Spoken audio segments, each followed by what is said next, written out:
a little on the chilly side. So it is my distinct pleasure to introduce our speaker today, Marlaine Lockheed, who is a longtime specialist in the area of international education. She's done many different things. I'm going to say a few of them, but first is, I think everybody knows here, this is the second speaker of the spring term in the International Educational Development Program. So glad you could make it today. Marlaine and I were trying to think of when we first met. I think it feels like it was our childhood, but I think it actually was only about 25 years ago. Not that long ago. Marlaine reminded me over lunch that I was trying to remember what your disciplinary background was, and you informed me that you were a sociologist of education. And I had thought, and in fact you had indicated that you feel great, what should I say, closeness to economists of education, in part because of the many years you spent at the World Bank, almost 20 years. Before that, and there are various other steps in the biography that I won't have time to say, but she also spent a good chunk of time at the Educational Testing Service in Princeton, New Jersey, and that work, which is on assessment, is also related to today's talk, which is also around assessment issues. And I think we met also during your time at the bank in areas related to learning and assessment, educational systems, and so on. Her official bio says that she works on reforms of education quality, gender equity, school effectiveness. I think I've read and assigned papers in all those different areas that she has written. She's been involved with the U.S. National Academy of Sciences, American Educational Research Association, more recently at the Center for Global Development, which many of you are aware of in Washington. A long and distinguished record in this field. So that's the formal part. The informal part is that Marlaine Lockheed has been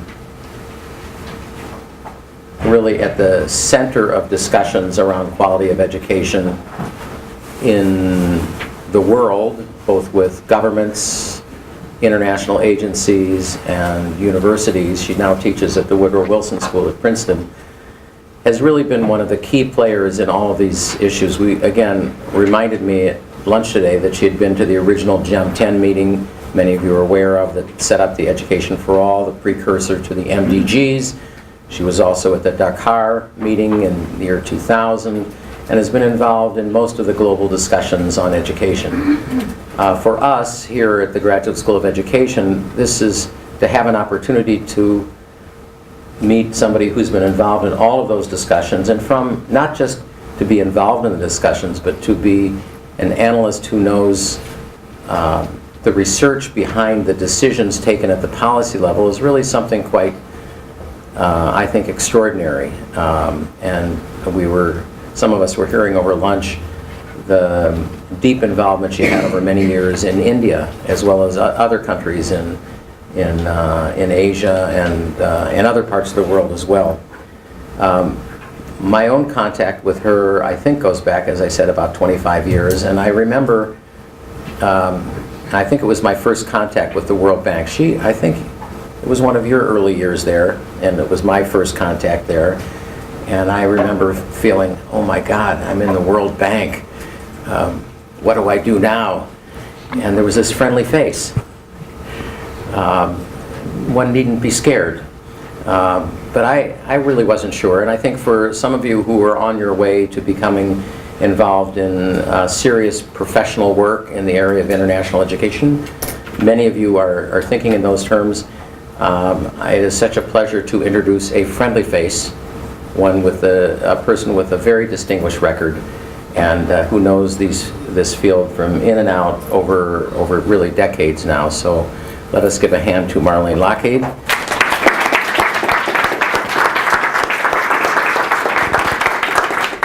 Let me just say, as usual for these events, we have about 40-45 minutes for her to make a presentation. Then we are open to questions and answers, Q&A, and we have a few designated speakers from our program who have a little green card. Can I see those cards? Okay, so you guys get first dibs. I'll call on you early, but then it's open for everybody. Marlaine, welcome. Great. What do I do to turn this on? It's on. It's on? Yes. You heard all of my other things? Oh dear, I didn't realize. Thank you very much for that very kind introduction, Dan. He actually left out one thing about which I'm extraordinarily proud of, that I was actually the first American woman in the Stanford International Development Education Center's program, and that was back in the dark ages. I won't tell you exactly the year, but that program was sort of the founder of the international development education programs in the country, and therefore many, many, many people came out of that program and have gone on to distinguished careers, even really, really distinguished careers. Anyway, my topic today is about monitoring the Sustainable Development Goals in education and whether PISA really is a good answer to the demand for monitoring these goals. Now, first I have to figure out how to use this thing. That was it. Good. Okay. I will actually have 7 sections to this topic. What is PISA? What are the Sustainable Development Goals? So that can be pretty quick. I understand you all have studied it. What are the proposed learning targets for the Goal 4? What features of an indicator are needed for monitoring progress? This sometimes gets given rather short shrift. I think it's an important topic. Does PISA align with the SDG 4 targets and indicators? What are the challenges for countries who might want to participate in PISA? And what are some benefits if you did participate in PISA? So this I think was forwarded to you, or a link was forwarded to you. This is a report that I recently completed for the OECD and the World Bank on looking at middle-income countries who participated in PISA over the past 15 years. So just to remind you all, if you don't know what PISA is, it is a triennial assessment in reading, math, and science. It claims to measure performance and not knowledge. It takes national samples of 15-year-olds who are in school. They can be in grades anything above 7th grade and above, which means that in some countries they're in 8th grade and in some countries they're in 10th grade, which essentially means that they have had a different level of exposure to the content material that would be covered in the test because they've had more years of schooling. It's sponsored by the OECD. All OECD members participate in PISA, regardless of whether it's a high-income OECD member or an upper-middle-income country OECD member. And this is the list of all the assessments that they have run at this point. I wanted to share this slide with you because I think it's kind of interesting. I took all the international assessments, that is, early international assessments that ETS did, TIMSS, PISA, PEARLS, and counted up the number of times a country has participated in any one of those international assessments over a huge period of time, 1965 to 2014. Actually, it's 2015, but. And in the light, they've done none. And in the really dark, they participated in as many as 11 assessments over the course of that period of time. So the US obviously has participated a lot. Russia's participated a lot. Most of Europe has participated a lot. Some countries in this part of the world in East Asia have participated quite a bit. And there are gobs of the world that have participated virtually not at all.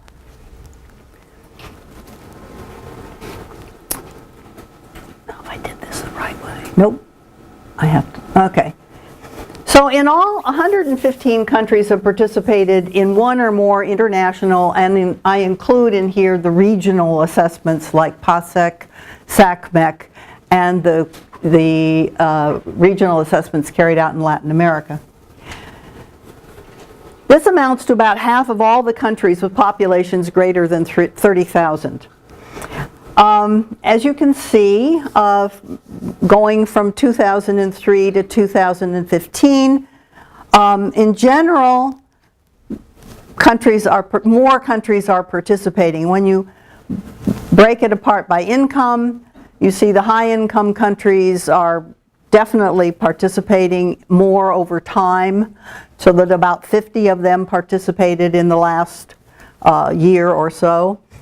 Upper middle income countries, a gradual increase in participation. Lower middle income countries, not so much.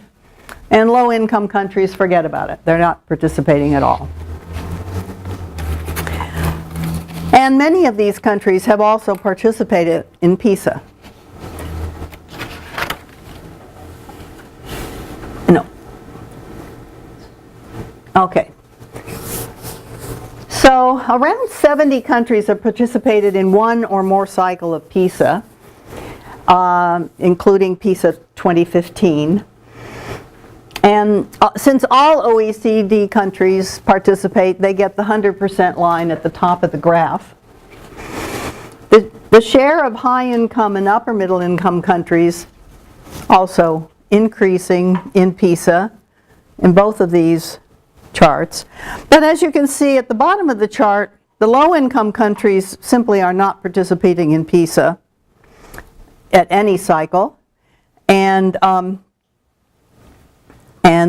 this shows a little uptake here and then comes back down, so that the lower middle-income countries and the low-income countries are really not participating in this assessment to speak of at all. And that's consistent with the fact that they're not participating in virtually any of the international assessments.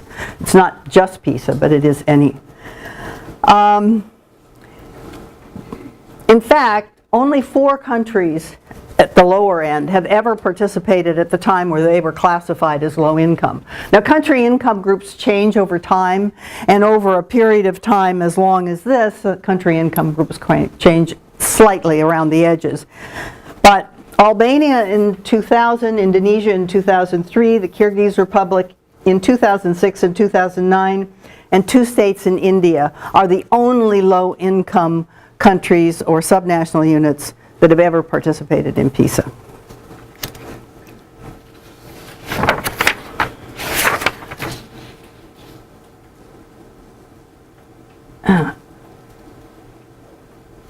Okay, so there they are. Now there is a new program called PISA for Development that the OECD is undertaken. I don't know if you've heard anything or very much about that. It's the idea of creating a PISA scale that is better at measuring a performance level at the bottom end of the performance level. And 6 countries are participating in that activity now.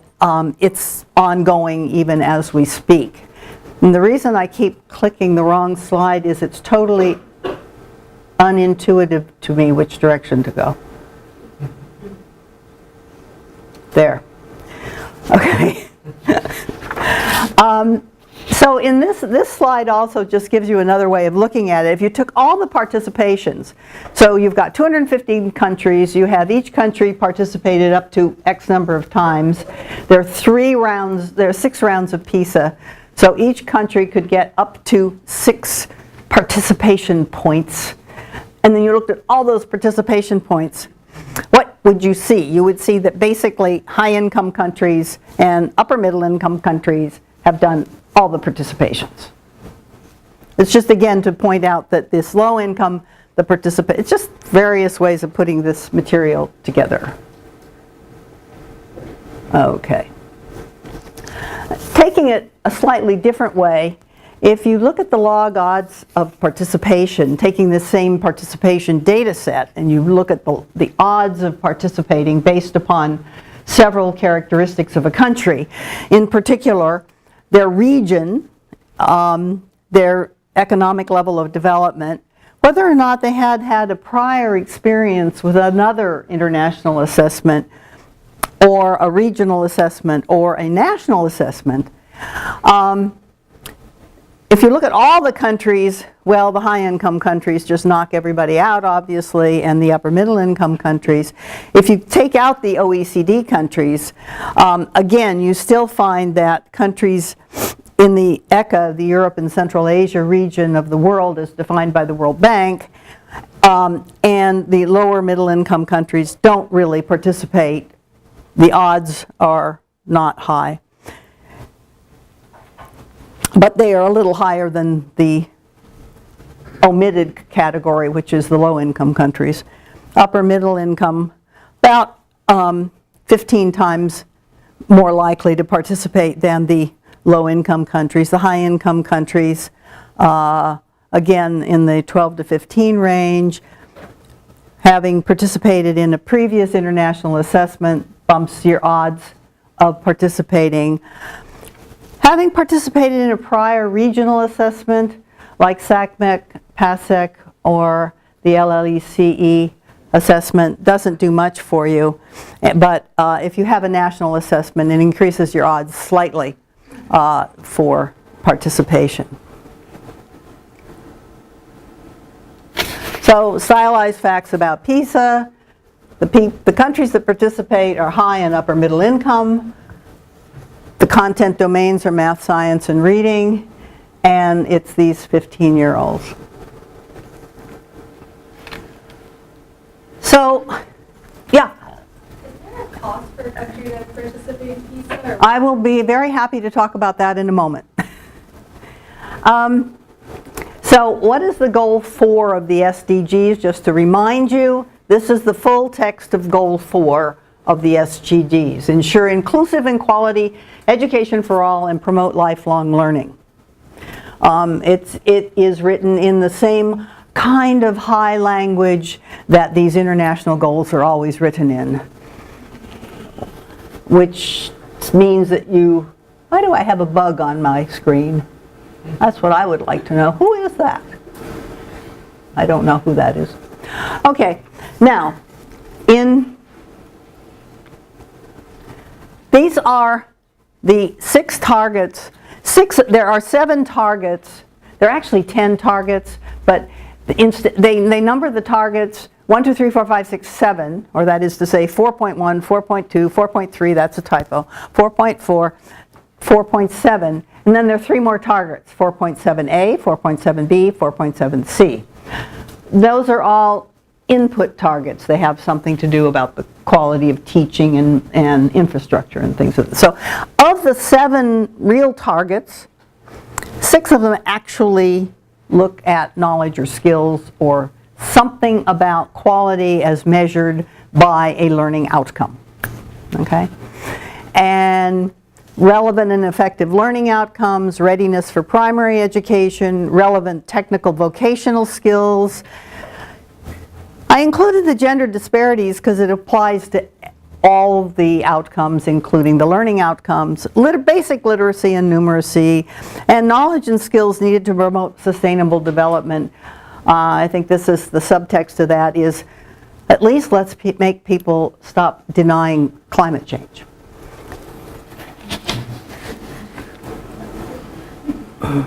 No? Once again, okay. Now, recently,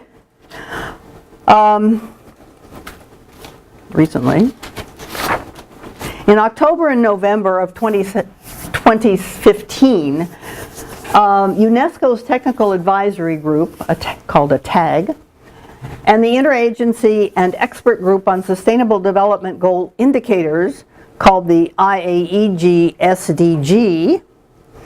met to review possible indicators for all the SDGs. And this slide summarizes the recommendations that came out of the meetings for indicators. The meetings did not propose any specific measurement tools for these indicators. But, so here's the target that came out of that list of targets, and then we have some indicators. The percentage of children under 5 years who are developmentally on track in learning. And some other things like growth and health and stuff like that. Percentage of children achieving minimum proficiency in reading and mathematics at the primary level, the same at the lower secondary level. They did not include an upper secondary indicator. Then we have the percentage of youth and adults with minimum levels of proficiency in digital literacy skills, and the percent of youth and adults with ICT skills as being the skills for employment. In terms of literacy and numeracy, the percentage of the population achieving at least proficiency in functional literacy and numeracy, and knowledge for skills for sustainable development, the percentage of 15-year-olds demonstrating a fixed level of knowledge in environmental science and geoscience. Now, it was interesting for me to look at the people who attended this meeting. I don't know, Dan, if you know people who went to this meeting, but the OECD was actually the only people attending the meeting who actually had an assessment. And sneaking 15-year-olds into that one suggests that they were actually out there promoting PISA as a potential tool. But the meeting did not come up with tools. But if you notice, there's nothing else. It doesn't say 4th graders or 8th graders or anything in any of the others. It just has it's not immediately linkable to an existing assessment.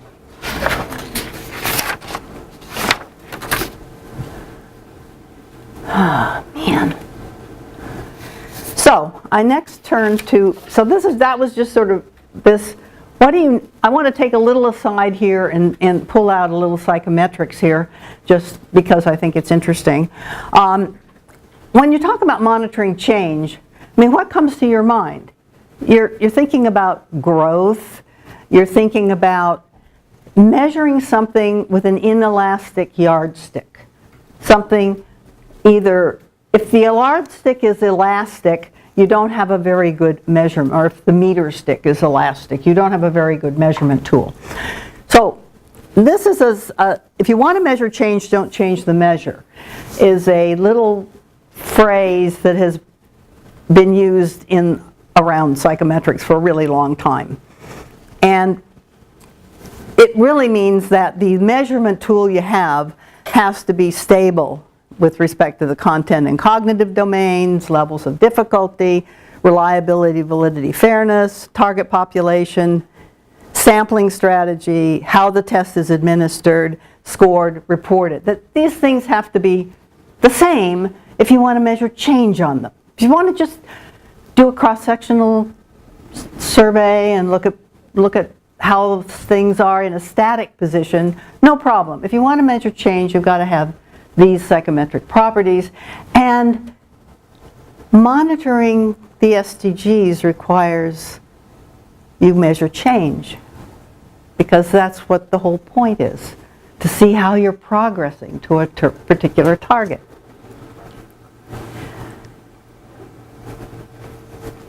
So that's just a total aside from the perspective of thinking about what is necessary to monitor change. Now, going back to PISA and other international large-scale assessments, how do they align with the outcomes and targets? Now, I will say that PISA and most of the other large-scale assessments are perfectly psychometrically good enough to monitor change. There are a lot of people working at places like ETS, at places like Pearson, at places like the Australian testing group, Australian Centre for Educational Research, who've been working and working to make sure these tests themselves have the kind of fundamental psychometric properties that enable you to draw not only cross-country comparisons, but other comparisons over time.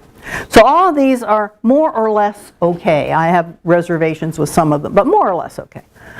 Now, so I put PISA in red because I thought this just lays out here are the targets.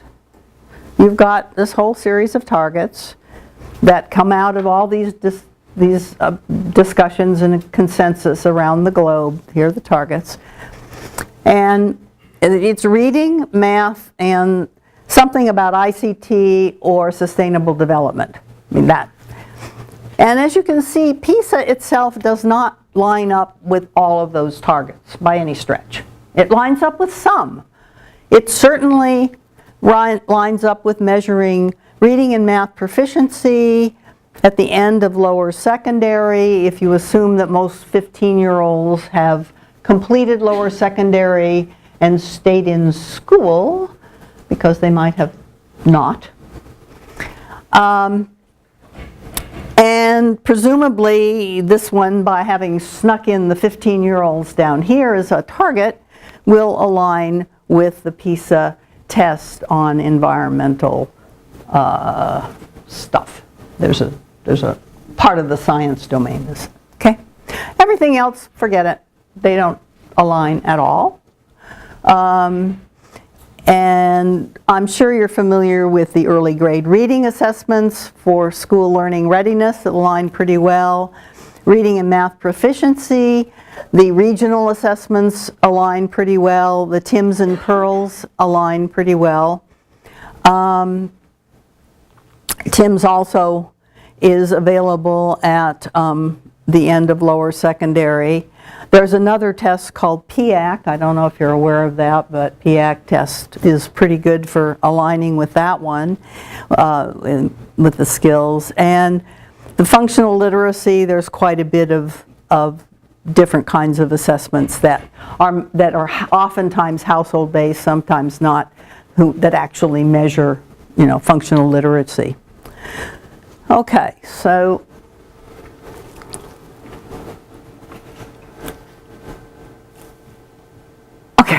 I managed to move it in the correct direction this time. I'm grateful for that. Okay, so we've seen that the lower middle and low income countries don't participate in PISA. We've seen that the PISA doesn't align terribly well with all the SDG goal 4 targets.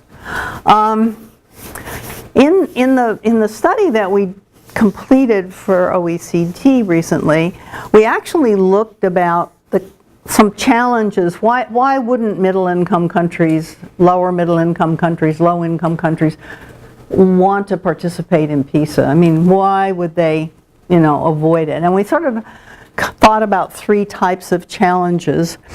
The first being financial challenges, and here I'm coming back to your question. And then some technical challenges and some contextual challenges. Financial challenges are clearly the most pressing, in our opinion.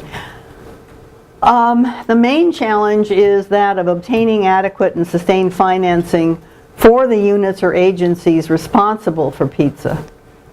And many middle-income countries have participated only with support from external donors, such as the World Bank.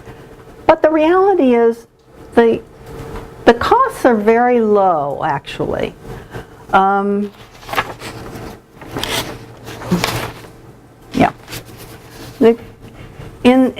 We collected data on 6 countries, and we looked at the costs of PISA as a share of the annual expenditures on secondary education.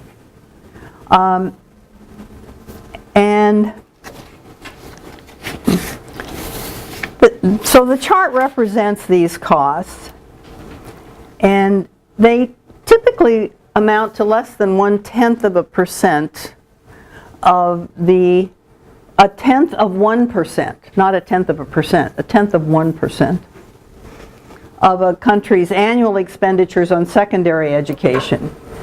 Or to just say it another way, that's 1 cent out of every $1,000 spent on secondary education. The figure for Peru looks high, but it's still only slightly more than 1/10 of 1%. Many of the countries reported in interviews that they encountered difficulties meeting those costs. And yeah. So here are some details on the costs. What was very interesting is to sit, and I interviewed a whole series of people who participated in PISA, who were the directors of the PISA program for their country. And most of them had a very difficult time having any idea of what the PISA exercise cost. Or even if they did know what it cost, they were rarely enthusiastic about sharing that information. They usually said things like, I got to check with somebody higher up than me. That's kind of private information. We can't share that with you. Things of this sort. Now, mind you, these interviews were taken while they were sitting at a PISA meeting, and everybody had already signed on that everything that was said was confidential, but they a little nervous about here. Okay, so look at the money. So there is, in addition, there is, as part of a direct cost, you pay to the OECD a participation fee, which is around, I might not have, yeah, right. I think it's about like $30,000 a year for 5 years or something like that. I mean, I've just, it's in the paper, I've just forgotten the number. But these are the other costs that don't involve the participation fee. They think it may be $80,000 to $100,000 to do the field trial for PISA. Maybe a couple $100,000 for the main data collection, a little bit for reporting the total cost, and as a share of these annual expenditures on secondary education. So PISA, like every other one of the international large-scale assessments, costs very little in the big scheme of things. Very, very little. And there's more detail in the report itself on that. And now, Brazil's costs look very large in comparison to the others, in a way. Most countries sample only about 5,000 students for the PISA assessment. Brazil sampled 20,000.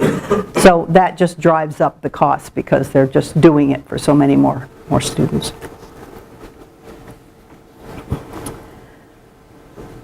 Okay. So the other two sets of challenges also affect PISA participation. The technical challenges that they face are operational, around issues of translation, coding, open-ended questions, and I found that these were mentioned much more frequently among the lower middle-income countries than among the upper-income countries. Just the carrying out of the technical steps required to do a PISA assessment is a challenge for them. Also, the contextual challenges for doing things. They basically affect implementation. For example, a country's regulatory environment can affect the ease with which short-term staff can be hired to administer or score the assessments. They can also affect how easily computers or even paper can be purchased to utilize for the assessment. So we discussed that at quite a great length in the report, because this is something that's oftentimes not mentioned, that there's just this regulatory environment. And then the last one, which is national culture, is kind of tricky because nobody wants to talk about it. But the reality is, Germany at the end of the first round of PISA, and it didn't do very well. Oh, PISA shock! Oh my gosh, we got to fix things. We got to get right out there and just do it. Mexico, at the end of the first TIMSS assessment, scored very poorly and went, I'm not going to talk about it. And they hid it. They actually did not release the results. So they have very different cultures in terms of their willingness to confront the results and share them publicly or not share them publicly. And we don't typically talk about that very much. But it does have an important thing. Well, gosh. So the benefits from PISA. So there are some benefits that we talk about. Strengthening assessment capacity is one of them. Informing education policy dialogue or providing new knowledge about education in non-OECD countries. Well, yes, sort of. I don't want to kill you with this. So the reality is that most countries who've already participated in PISA have had a long-term experience with assessments in general. And PISA has benefited from those capacities that exist. And they actually sort of ask at the beginning of, so a country comes and says, I want to be in PISA, I want to be in PISA. And OECD says, yes, well, let's take a look at your capacity to do this. Do you know you have to do this and this and this and this and this? Can you do that?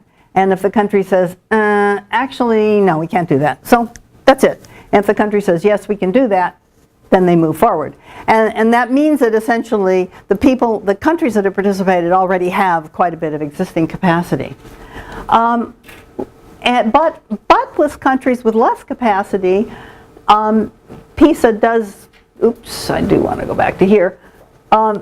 It basically does two main things.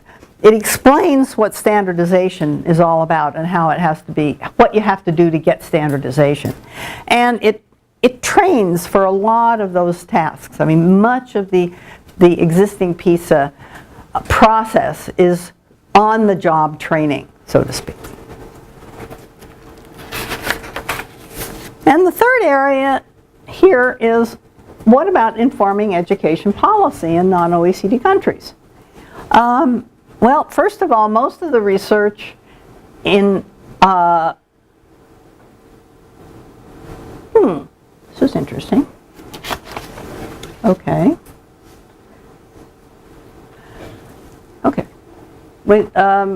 Most of the research has already been taken on OECD countries, and a lot of research on middle-income countries was actually needed. And in the book, we talk about 3 lines of research that we followed. We started with some new empirical research on the public dialogue about education in middle-income countries, and we asked whether public dialogue in newspapers in particular increased between the year 2000 and 2015. And we also asked whether public dialogue about education increased in the year following the release of PISA as compared to the year prior.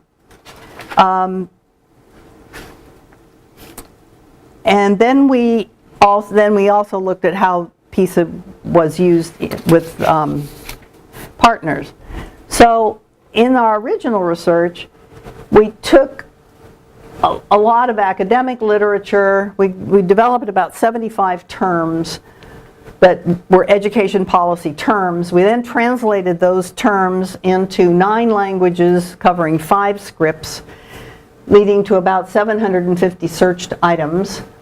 And then we identified public media, newspapers, about 3 of them per country, leading to about 27 sources. So we basically were looking at the extent to which these public education policy terms occurred in these newspapers. And unfortunately, this is just public dialogue about education per se, period, end of story, just education. Now, I won't go into the details of how the frequency of occurrence of the term education is standardized.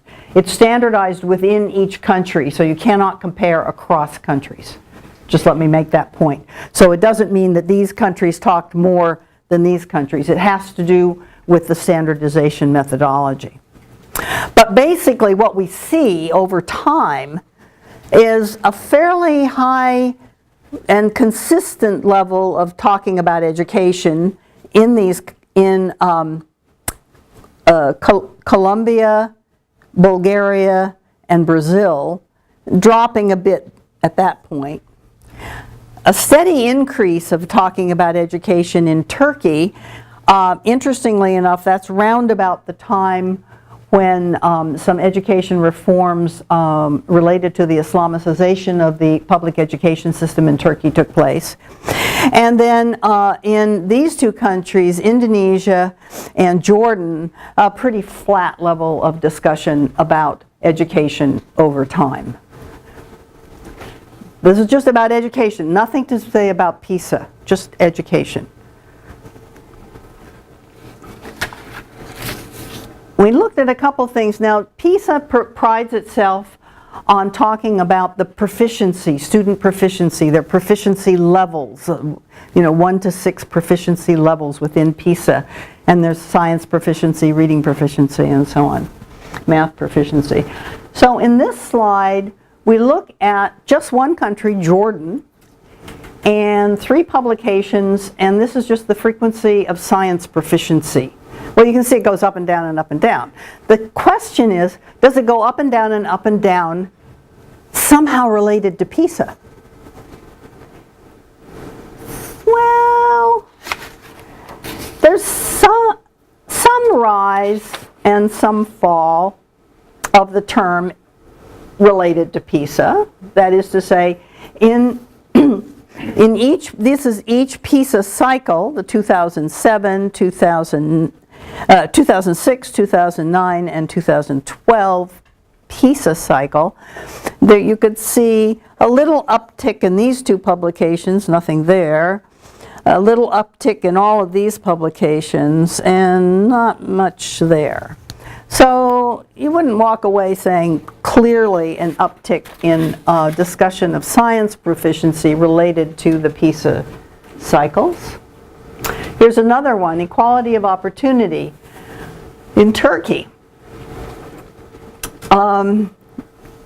There's a little bit, but we actually we did the statistical analysis to look at the rise of PISA, the rise of these kinds of terms and discussions related to the release of PISA, and the bottom line was that most terms did not follow the PISA cycle at all, and no statistically significant relationship was found across all countries. So, now what about using PISA for private dialogue between governments? We did look at this. In particular, we looked at how it was used to support the need for improving quality in a number of countries, and we also looked to see whether the World Bank projects provided support for participation in PISA, and we did find that. So mostly what we found was that there were a ton of studies that did policy effects on high-income OECD countries, and some reports of policy impact, but we couldn't find the empirical basis for those conclusions. I don't know how much, I forgot how much time we are. 10 more minutes. Oh, perfect, because this is what's new.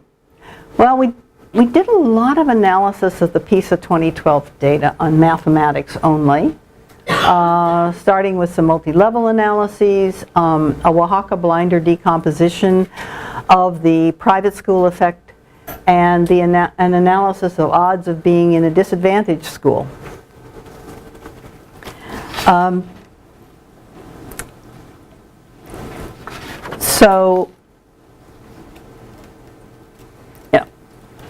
And then we did some work on just generally quality, equity, and determinants of quality.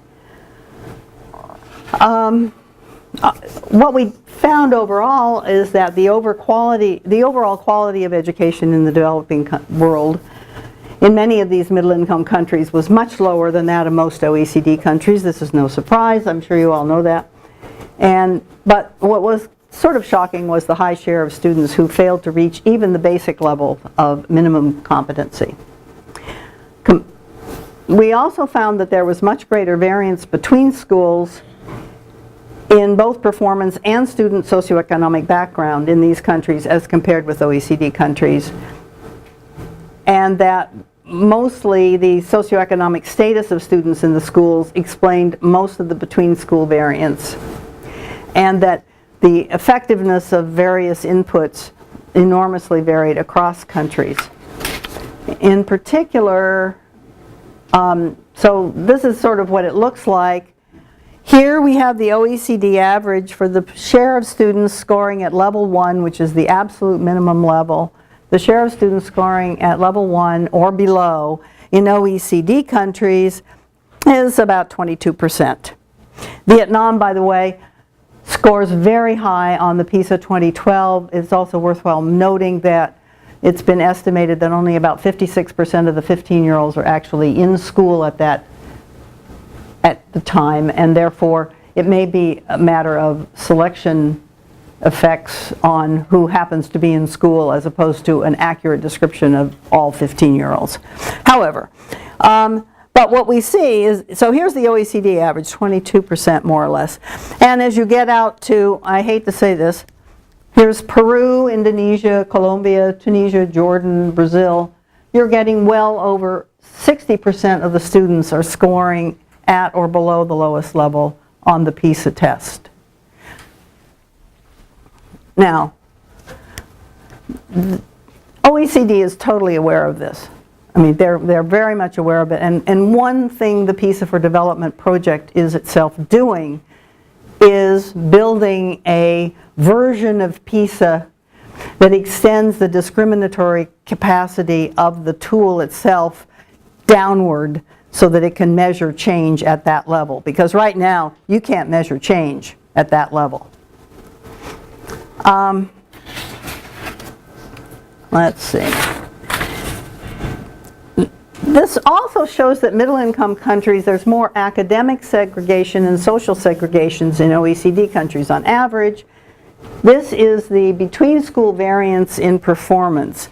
In the OECD average, the between-school variance falls around, 35% of the total variance is between-school variance. As you can see in some of these countries, Turkey, Bulgaria, Vietnam, Indonesia, Tunisia, that share is going well over 50% of the variance in performance is attributed to between-school differences. Oddly enough, it is also true that there's more variance in socioeconomic status between schools than in the OECD. So OECD schools are more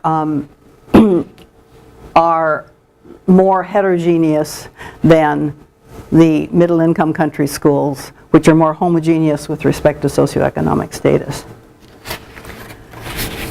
Almost my last slide here is just this slide summarizes, it's probably totally unreadable, what are the student level variables that are important. We had 18 countries that we actually examined, and oddly enough, the grade the kid was in was a very strong predictor of how well they did on the PISA test. So 10th graders did better than 9th graders, and 9th graders did better than 8th graders.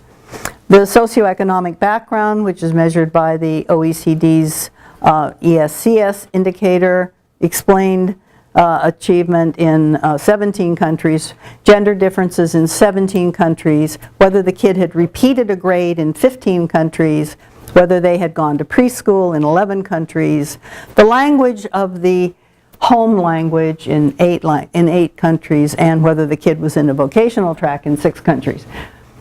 Then you move to the school level variables that were important in any more than one country.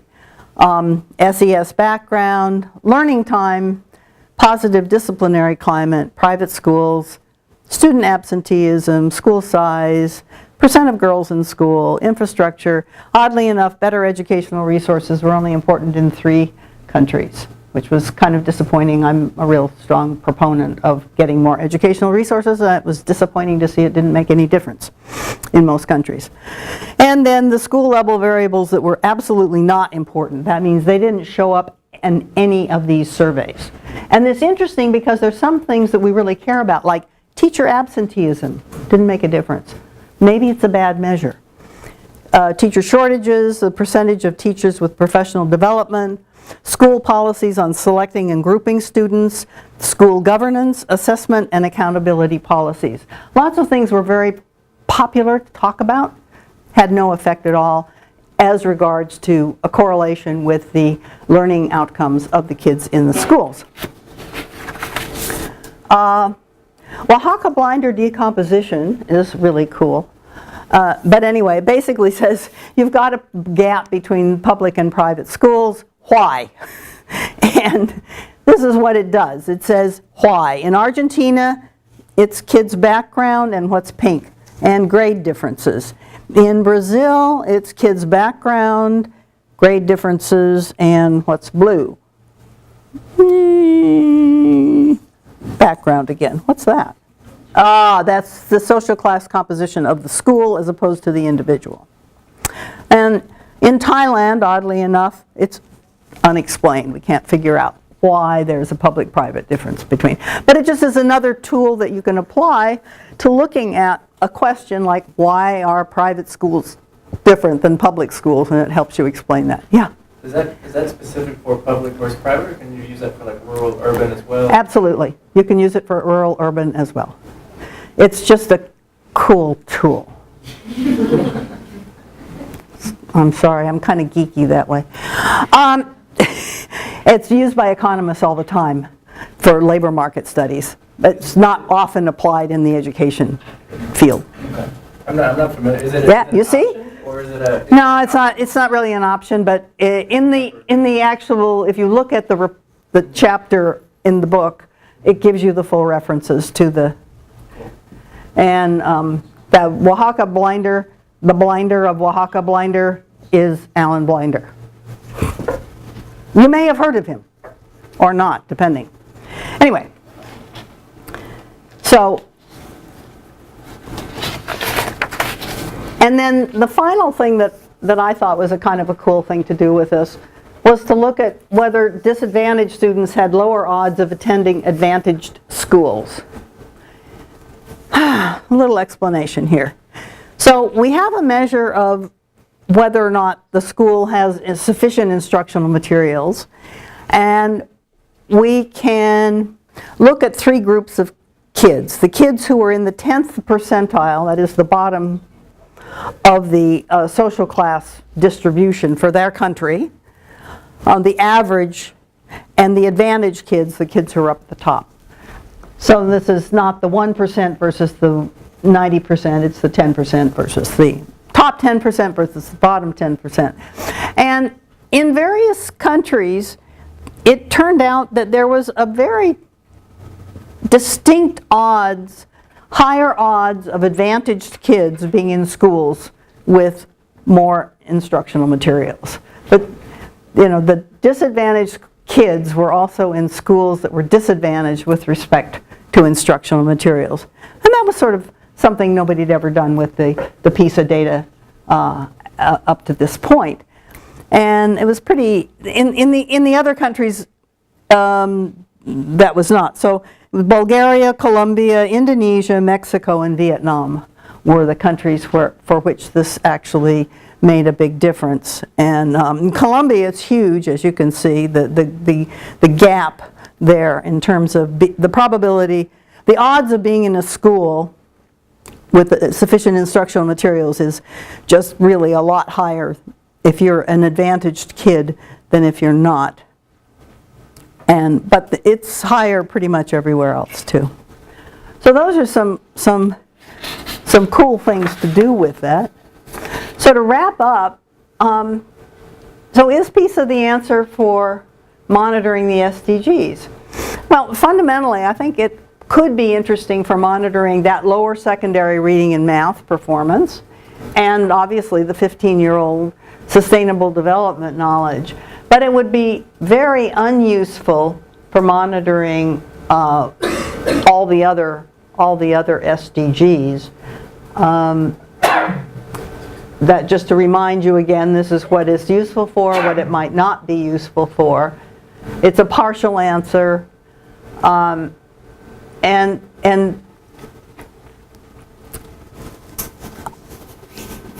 I would underscore the fact that it's a useful, it provides data that are useful for analyzing to find out other questions, like those last 3 questions that I shared with you just a minute ago.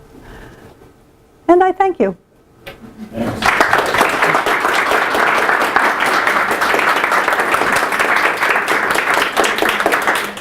That certainly does raise a lot of questions, and since we have several people who have prepared questions in advance, why don't I ask Aaron, Megan, and Myrnie, who have green cards, maybe we can get your questions first, a round of 3 questions first, and you can, Marlaine, you can maybe remember up to 3? No, I write them down. Okay. Aaron? Yeah, standing up is great. All right. Introduce yourself and then the question. Sounds good. My name is Aaron, and I'm with the International Educational Development Program. Thank you again for coming and speaking with us. I was very interested at the relationship between the PISA scores and then the SDG goal, the percent of 15-year-olds with a fixed knowledge of environmental science. And so I was wondering if, so a nation wants to look good with the SDGs and on the PISA scores. And so if you were to teach environmental sciences and things like that, you could kind of kill 2 birds with 1 stone. And so I was wondering if, what your thoughts are on if PISA could, in that vein of killing 2 birds with 1 stone, the content that's on the test, if it could promote other things like, say, human rights or women in development. And so if teachers are teaching to the test, could you then, per the subject matter on the PISA scores, also advance sustainable development goals? And if so, should it? Interesting. Megan? Hi, my name is Megan, and I'm also in the IEDP program. In your 6th point, you mentioned that you and the OECD team tried to map out why countries were not participating in PISA, and you mentioned interviews with the middle-income countries, and they listed their challenges. And I was wondering if in this mapping, was there a dialogue with like other countries who are not participating at all? Good. And Myrnie? Oh yeah, my question is pretty much. And you are? My name is Marlaine. I'm from IEDP as well. So my question is also related to Megan, because I feel like SDG is very relevant to the lower income countries, more related to low income countries than those in the high income countries. But there's very less low income countries that participate in this PISA. So is there any like effort to to get these low income countries to join PISA and probably can measure their change in the future? Okay, I wrote down my notes. I hope I can answer these questions. I will try in any case. The interesting thing about teaching to the test, could you add other dimensions that might be relevant to other goals like human rights or women's empowerment to the test itself? I cannot quite imagine the OECD technical folks who build the test thinking that that would be doable. In any given country, obviously, you could teach about international laws on human rights. You could teach about the advantages of empowerment of women, for example. But I've never heard anybody talk about that as something that would be comfortable in incorporating in one of these large-scale assessments. And in fact, what's very interesting, a couple of years ago, I think it was, they wanted to include like a battery of tests about economics awareness. So that's kind of the same idea in another field. And, you know, some countries agreed to do it, some countries didn't agree to do it. So if there was if the partners in PISA said, we really would like to measure this, then it could be done. But I don't think it would be done from the outside. I think it would have to come up from the inside. Okay. Can I jump in? Because, in fact, as you know, the UN Secretary General, in his initiative, the Jeffy initiative, put global citizenship there. And then the Brookings Institution tried to take up global citizenship as part of their Learning Metrics Task Force. So, yes, OECD, it would be interesting to hear if I could, on the same line, I would agree that my experience leads me to think OECD would not readily do such a thing. But if you have pressure from the UN Secretary General or from other groups that think that this must be measured in order to get to the SDGs, is somebody going to do it even if PISA doesn't do it? I don't know. It's a good question. As I said, the expert group did not discuss specific measures for any of these objectives, and I was only looking at the education objectives of the, I mean, there are, how many are there? 156 targets across multiple goals. But I think you could maybe enlighten people, because I think there is a reason why the technical people at OECD would not want to do that. Not just that they are not asked not to do it. Again, it turns out, is it an opinion or is it a piece of information or a strategy? I mean, it's the very different things to say, what are the laws that govern human rights from the international down to the national, and you could measure that. Do you know the laws that govern human rights in the United States? Well, but it would be another thing to say, do you think it's an important thing to have human rights? I don't think. But they will get there, if you don't mind my pushing back a little. They put, as you said, I did not know this, but they put sustainable development as a content area. They did. Right there in your bullet number, whatever. Yep, they did. So that isn't that different than the content, back to Erin's question, of human rights or women's liberation or whatever. I wasn't a part, I didn't take part in those meetings. I don't know the pushes and shoves. I can imagine there were enormous ones. Let me answer the other two questions. The technical question here, did I talk to people who didn't take part in PISA? No, they weren't there at those meetings. Have I ever talked to countries who don't participate in PISA? Yes, I have. But not in that systematic way. And what is the answer? The answer is, it's not relevant to us, it's too expensive, and we're doing other things anyway, we don't need it. Okay. But these were the challenges. If you really wanted to do it, what happens when you try to do it? Is the bar too high? Is the cost too high? And efforts to get low-income countries or low and middle-income countries into PISA. That is this new program, PISA for Development. You can Google it. There are 6 countries that I mentioned who have agreed to participate. The program is about 50% through on the way they've done the field testing. They will be doing the formal data collection and analysis even as we speak. And these are countries that are lower middle income, basically, not really, really, really low. And the idea was to, okay, how do they build a PISA test? Do you care about this? They build a test by getting a whole bunch of questions and trialing them out on a whole bunch of people, and then pulling a bunch of these questions together into multiple booklets that are administered to students.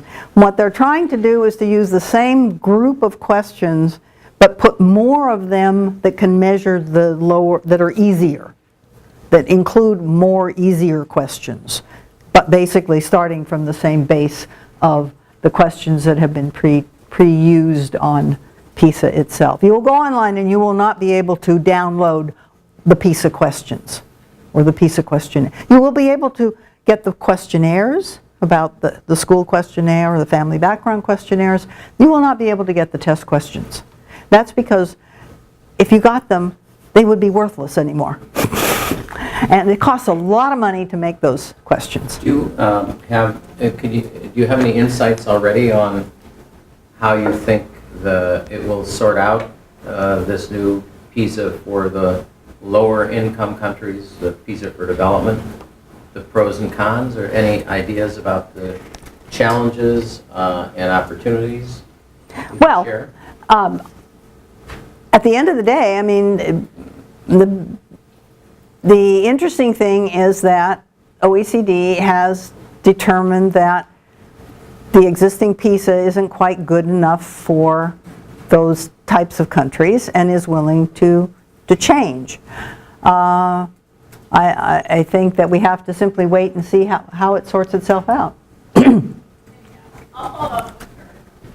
I'm reluctant to say anything specific because I don't know anything specific. I sat in on several meetings of PISA for development and listened to the kinds of questions that people have and the kinds of issues that they raise, but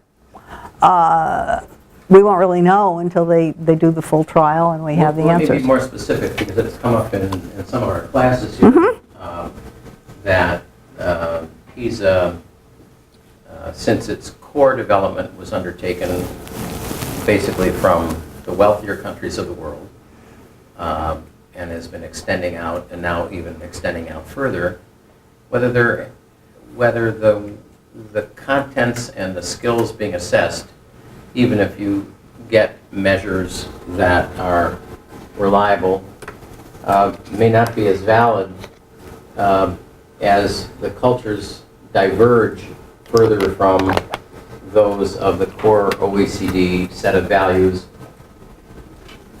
which are also found in good schools in many different countries in the world, like in Shanghai, just to name one part of the world. So there are people who have looked at least so far in the literature, there have been people who are rather worried about PISA for development for those reasons. I just wondered if you've seen any of that or have any sense of that. I realize the data's not out yet. No, I think that's a reasonable consideration. I mean,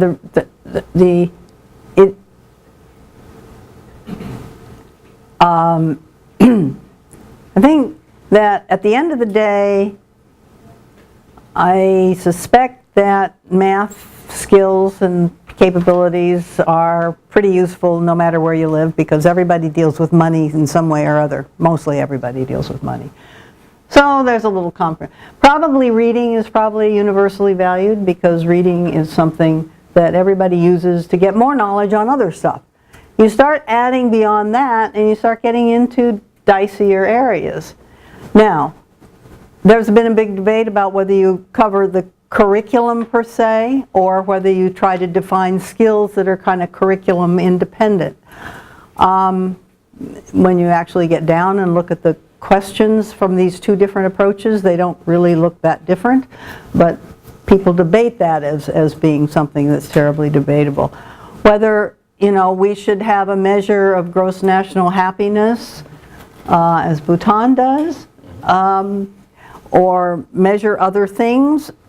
Anything can be measured. And you know that was in the news just, I think, where was it? The UAE just declared a minister of happiness. I like that. 3 days ago. That was great. So, you know, I mean, yes, we should take into account the fact that cultures differ and culture values different across cultures, and I probably sound on the conservative side of that, but I just, you know. I'm tempted to say we should have one on a minister of anger management. In America. Yeah. Sorry, just a local joke.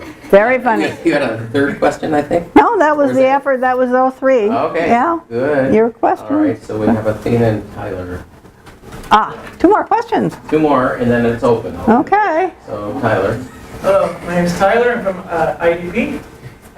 My question kind of goes along with what we've been discussing.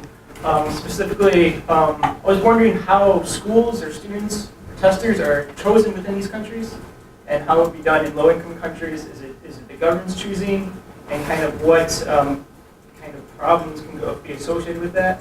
And specifically in low-income countries, a lot of at age 15, a lot of students are out of schools or in unregistered schools. A high percentage. And I was wondering how countries can really make decisions of policy based on PISA scores when maybe 7% of the actual population isn't in school at that time. Good question. Okay, Athena. You are? Hi, I'm Athena. Excited lunch today. And also going off these other questions that have been asked already. So I guess in your personal opinion, aspirationally, do you think PISA should be in every country? Is that a good goal to strive for?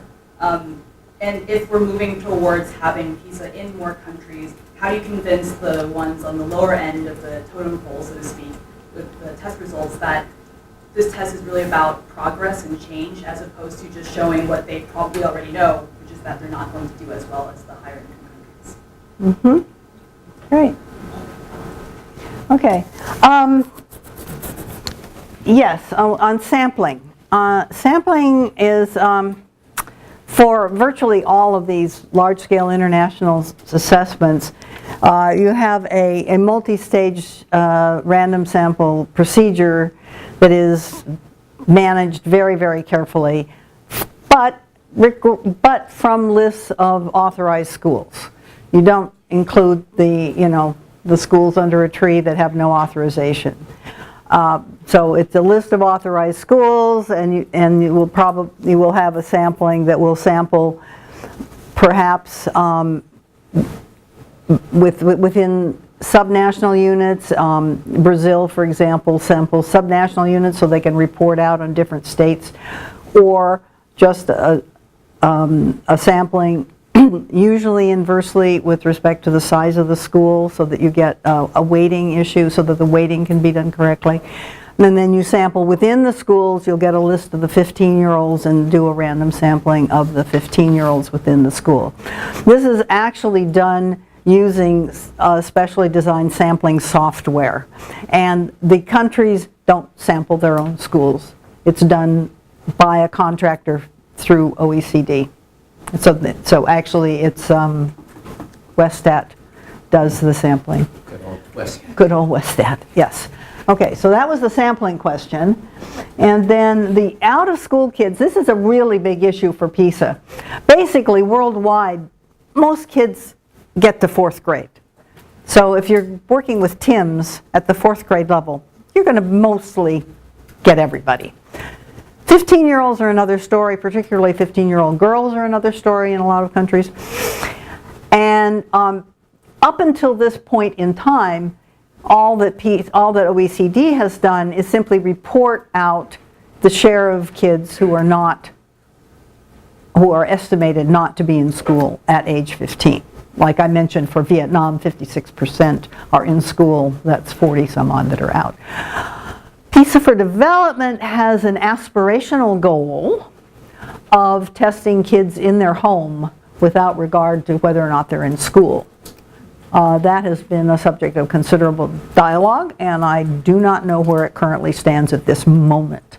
But that's the desire, is to take these tests into households and sample 15-year-olds in households in the same way that we do household sampling for other kinds of purposes. Should PISA be in every country? You asked my opinion about this. My opinion is that PISA should be in countries that want to have PISA. How to convince people that the test is about progress? Now that's a really difficult thing, because every one of these international large-scale assessments puts out a list of the top scoring countries and the bottom scoring countries, and the people at the bottom really hate being there. And even though more recently, if you look at the recent results from TIMSS or the recent results from PISA, you will see little tables that say, oh look, they've gone up, or they've gone up and then they've gone down and they've gone back up again. People don't pay much attention to that. They really pay for the rankings, and the people at the bottom of the rankings hate it. I was in Georgia, the country, not the state, at a time when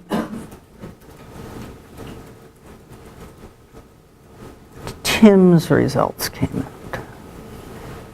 And the Minister of Education in Georgia at that exact moment said, we're not going to do any more of these irrelevant international tests. And so they didn't do TIMSS 2012 and they didn't participate in PISA in 2012. They're back in PISA 2015. I think also TIMSS. So these can be as much a matter of who the Minister of Education has to be, or what particular little thing is happening in the country at that moment, as almost anything else. I think that you can't convince the United States, the UK, or Germany that change is all that matters. I mean, they're looking at where they are on the scale, and I suspect all countries do that. And it's just it's inevitable. You know, it's going to be hotter someplace, it's going to be colder someplace. We know where the hottest place on earth is, we know what the coldest place on earth is. That's the nature of measurement. Okay, so we can open it up to some other questions. Please just show of hands when you want and identify yourself. And My name is Jennifer Decker. I'm in the TESOL program. And what was that? TESOL, Teaching English to Speakers of Other Languages. Thank you. And so I guess my question somewhat relates to what Dr. Wagner was asking about how values vary from place to place and in different contexts. Different countries and education systems value different things. Also, students come with different schemata, different background information and knowledge. And I'm just curious, I looked at, just kind of looking at one of the 2009 PISA, and I saw an example. For example, there was a diagram of a library and what a library looks like, which really reflects kind of the way the libraries look here in the United States. But for example, if a student in, I don't know, somebody's from Indonesia, if a student in Indonesia was, I know you have libraries, but they might be set up very differently, or they might look very differently, which means that a student, that struck a chord. a student coming into the classroom, they have, or coming into the test, this assessment has likely to have very different conceptualization of what that looks like, which might also be reflected in their scores and their ability to perform on the assessment. So I guess I'm just curious about, in the design of the PISA, how do they try to consider the fact that students across the globe are taking this, come with very different information and schemata, and try to control for that so as to get the best comparison? Okay, that's a really great question, and it is at the heart of a psychometric tool called a differential item function analysis. And a differential item function analysis basically looks at a question like that, and it will do first, does it operate differently for subgroups of kids within a given country? Like, are there poor kids who've never seen a library and rich kids who are familiar with the library? And if a kid's performance looks pretty good on other questions and really bad on that question, then it's an indication that that item is operating different for those kids. In the development of the international large-scale assessments, this diff analysis is also carried out at the country level. So if a country has a different performance on the library question than it does on everything else, then that question is, shall we say, called into question. I mean, usually it means. That's why the development of any of these tests is a two-step phase. The phase one is you get a bunch of questions. You try them out with people who are like the people who are going to be taking it at some point in time. You do all these analyses. And you get rid of the bad items. And that would be a bad item. I'm shocked that a library question would, an image that might be that odd would have incurred. Now, frankly, most of the countries in which the PISA test in 2009 was administered probably had libraries. Maybe not in books, but libraries. No. I don't know if that answers your question, Yeah, but it, no, it does. but I'm just thinking about how in different contexts people bring Sure. different information and knowledge Sure. in there, the way they understand Yeah. things. Well, we talked a lot years ago, and Dan knows this, where the textbooks that were imported from overseas into southern Africa talked glowingly of rose gardens. And the possibility of growing a rose in Zimbabwe was probably nil. But somehow rose gardens were all in the textbooks because they were British. And so there was a lot of work to kind of clean out this sort of imported cultural material of that nature. And that goes on in the testing industry as well. I think I saw another question back here. Identify yourself. Thank you, Dr. Lockheed, for your amazing talk and answering some of the questions that I wanted to ask. I think you have partially You answered. are. Your name? My name is Fatima Zara. I'm a fourth-year PhD student in ISHD, Interdisciplinary Studies in Human Development. My question to you was, given you have already discussed a little bit about PISA for development and some of the aspects of it. I was wondering, and also thanks for the pool analysis, and a lot of the analysis is based on comparison between different countries. I was wondering how once PISA for development is mainstream, how that's going to affect the comparison between different countries, given that there is this PISA shock amongst the ones that are not doing very well. I really don't know the answer to that question. What I can tell you is what the objective is. I mean, what the designers imagine, that the results in PISA development are supposed to be placed on the same scale as the PISA scale. And I don't personally understand how that's going to work if 60% of the kids are, sliding off the bottom of the scale. But that's the intention. And the work is being done by Educational Testing Service under a contract with OECD. And if there's anybody in the world who knows how to do that, they are them. But how they do it, I do not know. And the idea is they'll be able to place them on the same scale.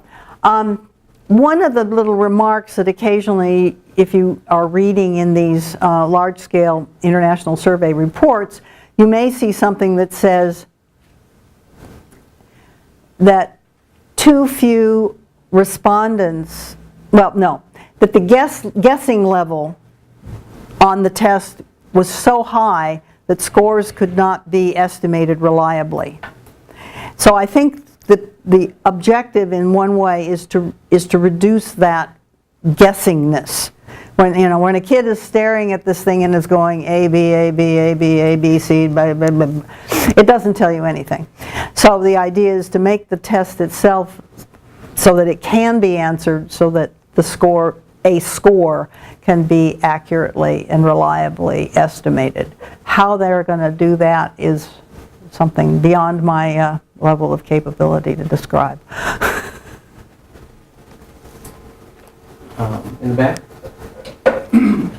How are you? My name is Daniel West. I'm also a master's student in the International Education and Development Program here at GSE. I wanted to know, because last week, every week, as I'm sure that you know, we have different speakers from different perspectives. And our previous speaker was Dr. Henry Levin, and he spoke about adaptability and non-cognitive factors being present in international assessment. I just kind of wanted to know from your perspective as someone who's a proponent of PISA, what are your thoughts on that, or some of your criticisms of his work, if any at all? I've known Hank since before you were born.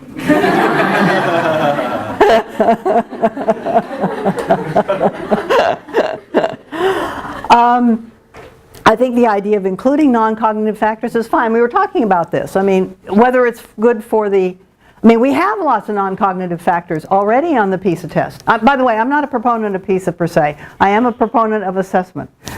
But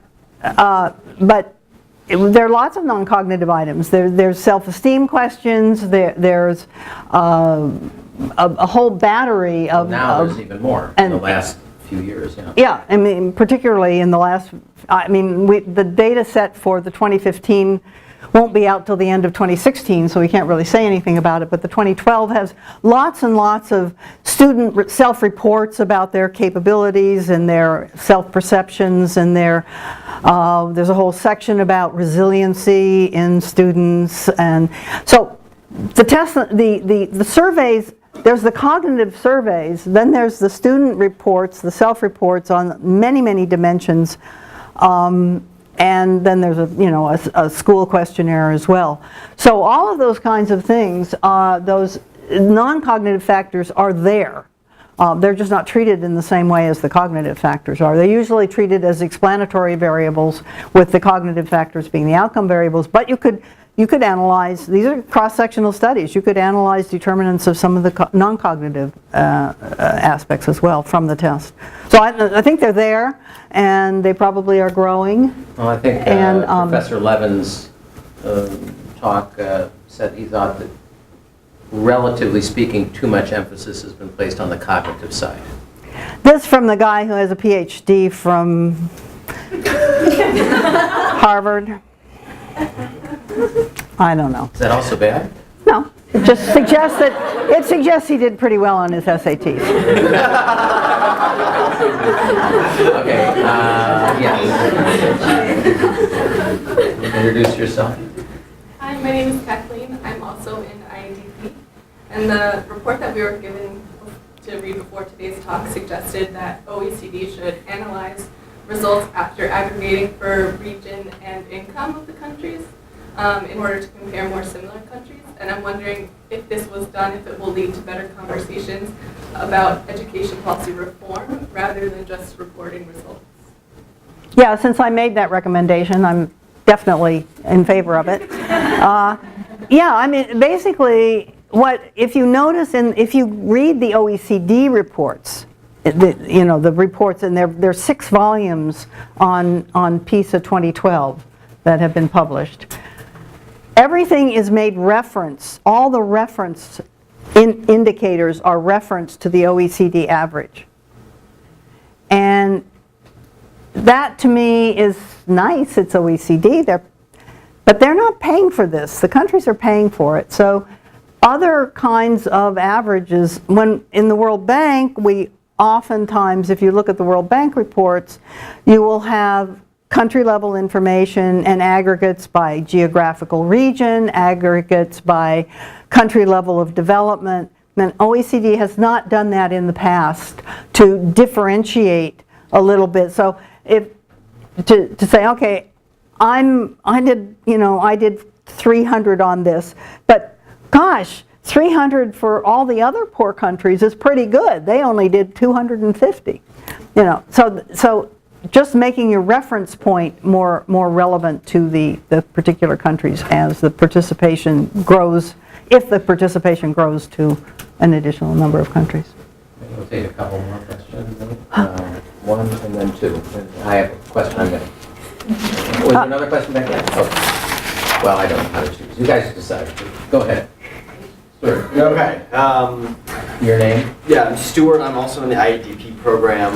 In the report, it sort of talked about donors being more involved in supporting support the cost of PISA. What would you say to a donor, assuming that you support donors contributing more to the cost of PISA? What would you say to a donor who said, why should I give money for a test that doesn't actually change, that only measures what's going on rather than actually changes student outcomes, as opposed, certainly, especially in the light of the fact that we don't necessarily know what interventions work to improve outcomes, even when we do get the results from the test, and that most of the countries who really need it cannot afford to implement changes and maybe can't afford to, provide very new expansive interventions to improve outcomes themselves anyway. In other words, why should that donor give money to the test rather than to an intervention? Okay, let me put on my World Bank hat for a second.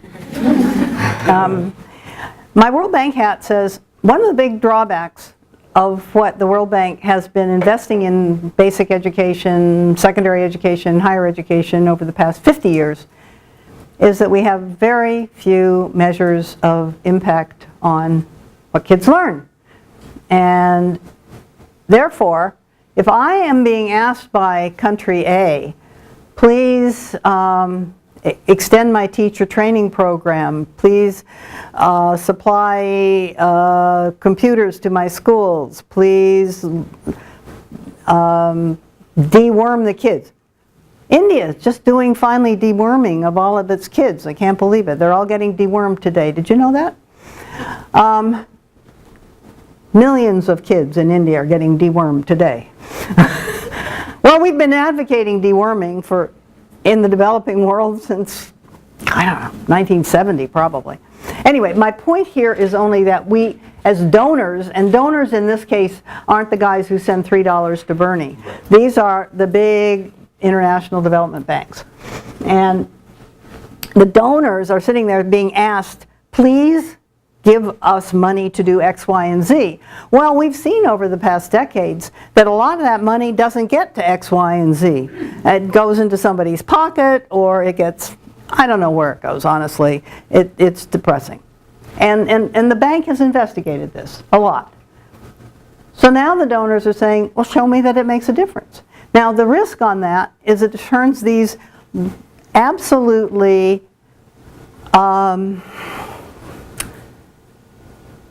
what do we call these things?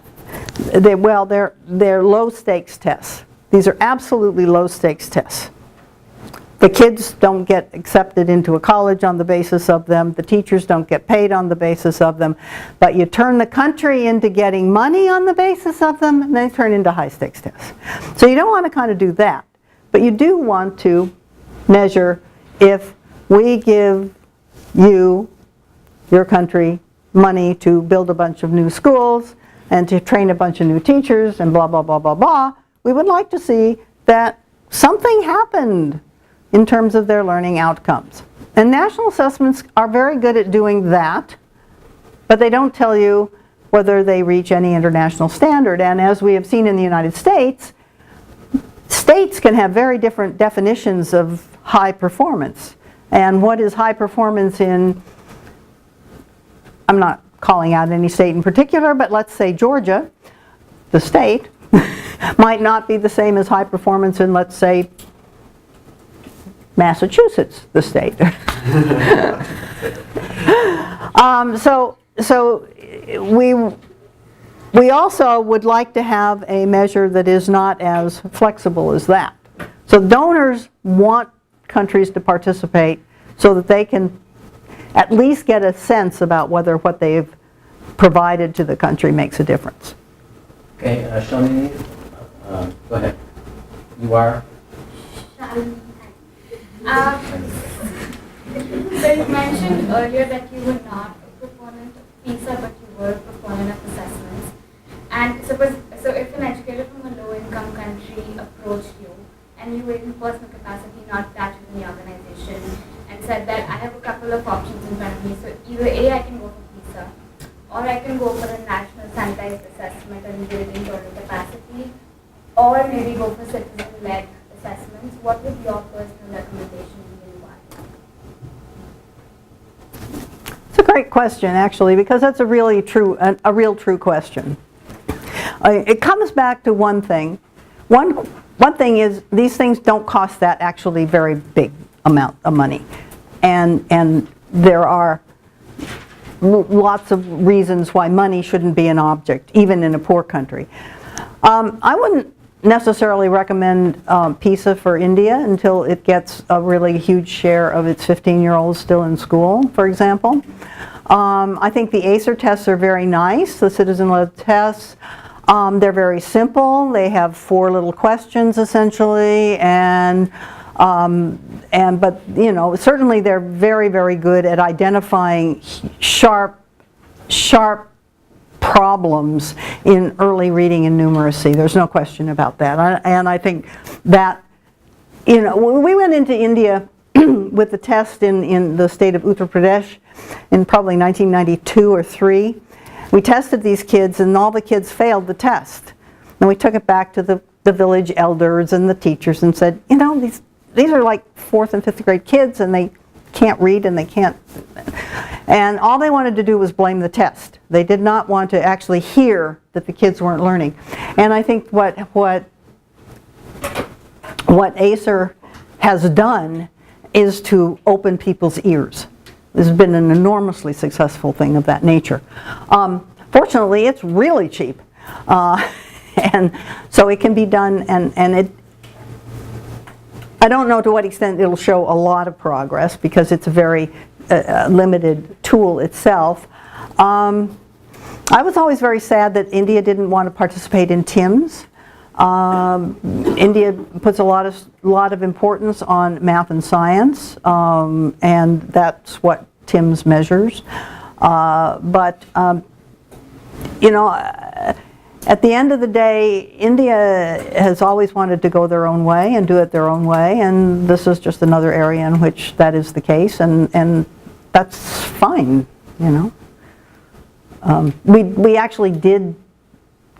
bank actually did do some testing using sort of quasi-TIMSS, quasi-PISA type instruments, TIMSS I think, but it wasn't widespread and it wasn't part of the normal assessment program. So I'm going to assert my privilege to ask one question at the end, which I think is a broad kind of policy question about assessments. We could look at PISA or we could look at other assessments. A number of people here today, I think, try to say, well, if I was a minister of education or a policymaker in country X, let's say a low-income country, at one level we could look at how I'm doing relative to my neighboring country, and I could feel shock or happiness depending on where my score was. But more importantly, once we get past that initial headline, we might want to know the relationship between one kind of factor and another. So you actually put up on your slide, interesting, I didn't realize that teacher absenteeism in the countries that you were studying turned out not to be a significant factor, though, in those countries, but we all have seen lots of data that show that teacher absenteeism seems to be hugely important. And then I'll just state another finding. You probably know that the recent data, it's come up in a class that I teach here. Andreas, the head of the OECD PISA group, Andreas Schleicher, was interviewed by the BBC and said, based on the new technology work that they had done, that we better be careful not to invest more in technology because the countries that invested most per capita in technology did least well on the PISA. So if you were Rwanda, or the Minister of Education, or the President, and decided, geez, we now have some money, we should put it into technology. Technology is what really counts. We see all these shiny computers in American classrooms. Here at the Paul Kagame was actually here at Penn only a couple of months ago. We have a pretty elite university here with lots of good technology. Should we listen to Andreas and based on the PISA scores that he was talking about, say we better pull back from technology because in the OECD countries, in this case, they have found that spending more on technology did not help, not just not explain variance, but actually negatively correlated. So the question is, how, beyond the sticker shock of the levels on tests, there's the issue of what do we know and how do we make decisions that are based on comparative studies where we have a hard time understanding why some results happen the way they do, and we could have people knocking on our doors saying, well, these are the PISA results or X results, this is what you should do tomorrow. and you've had a lot of experience with people going in and telling ministers what they should do tomorrow. There must be some not-so-good stories. And I guess one of the questions here is around assessments. How do we know what the good stories are from the not-so-good stories? In 1 minute. Or 2. Well, I would never argue with Andreas because he's so persuasive. I did not know that the countries that had invested most in technology in the OECD countries scored less well than other countries, but I would suggest that there's a possible explanation for this, which is that there's probably very little variance in the level of technology that's invested in OECD countries. And they all have smart boards and computers and this kind of setup, and I don't know. I agree. One could debate. So you could debate the guts of this thing. Okay. But I'm just saying.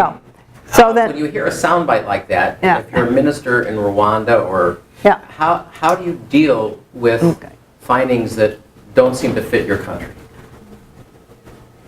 or that you come in with it? well, I will tell you the reason that we did the country by country by country by country, 18 separate country analyses, any one of which would have been a PhD dissertation, you understand.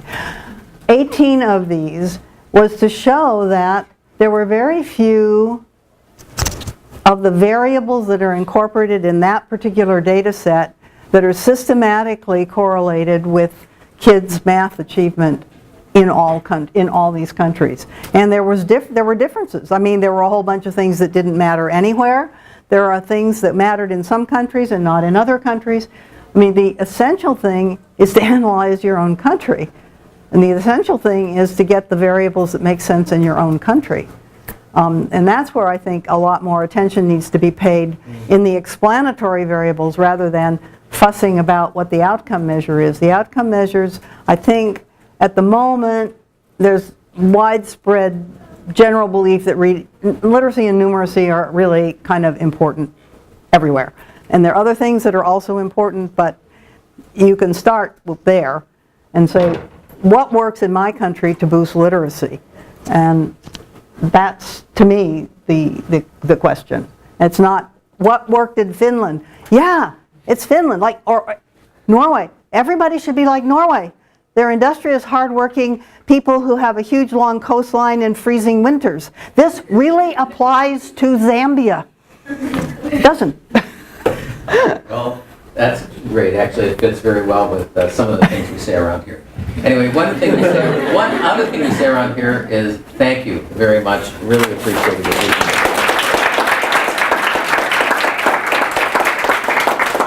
No, thank you for having.